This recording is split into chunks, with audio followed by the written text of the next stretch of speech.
bienvenue à notre cabinet Denis et Déborah Date, cabinet comptable de conseil fiscal agréé par l'État.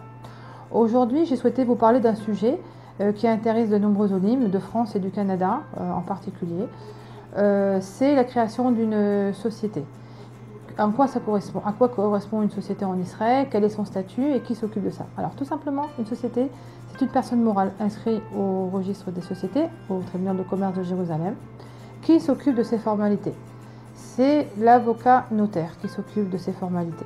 Au cabinet, nous avons un collaborateur avocat notaire qui vient et qui vous reçoit selon le besoin et vous explique les tenants et les aboutissants de l'établissement de statut, de protocole et quelles sont vos obligations face à la loi, face aux tiers, face aux impôts, face aux banquiers par exemple. Ça c'est dans un premier temps. Après avoir signé tous ces documents administratifs, il va falloir ouvrir votre compte bancaire. Donc à nouveau, vous allez remettre à votre avocat notaire ou à notre avocat notaire les documents nécessaires où l'avocat doit signer et donc certifier qu'effectivement il y a une société dont le nom est X ou Y et qui est bien enregistrée au tribunal de commerce. Et donc aujourd'hui, vous avez besoin de l'ouverture d'un compte professionnel pour pouvoir exercer. Après cette ouverture juridique vient l'ouverture fiscale. Qu'est-ce qu'une ouverture fiscale? Une ouverture fiscale, c'est tout simplement, nous occupons nous personnellement d'enregistrer votre dossier au Massart Nassa, au MAM et si besoin au Bitoire Leumi. Qu'est-ce qu'est le Bitoire Leumi? Le Bitoire Leumi, c'est tout simplement la sécurité sociale. En France, on appellerait ça l'URSSAF. Ça, c'est dans un premier temps. Maintenant, quels sont les aspects fiscaux qu'il faut connaître lorsqu'on souhaite ouvrir une société BAHAM LTD? Tout simplement, déjà, une chose très importante, l'impôt société en Israël est de 25% pour l'année 2016. Un gérant et les associés peuvent être rémunérés sous forme de dividendes.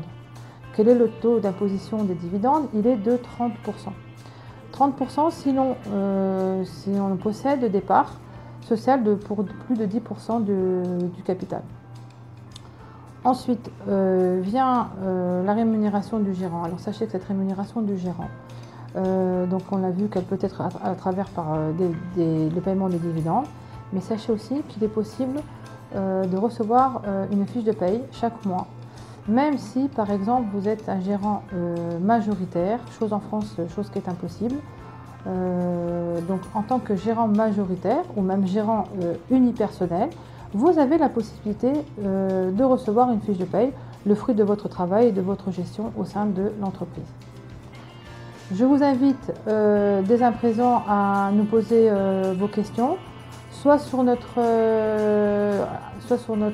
ligne téléphonique, soit en direct, soit sur mon téléphone portable, où vous avez aussi notre mail. Toutes ces informations figurent sur notre site internet. Je vous souhaite une bonne fin de journée et à très bientôt sur notre chaîne. Merci bien, au revoir.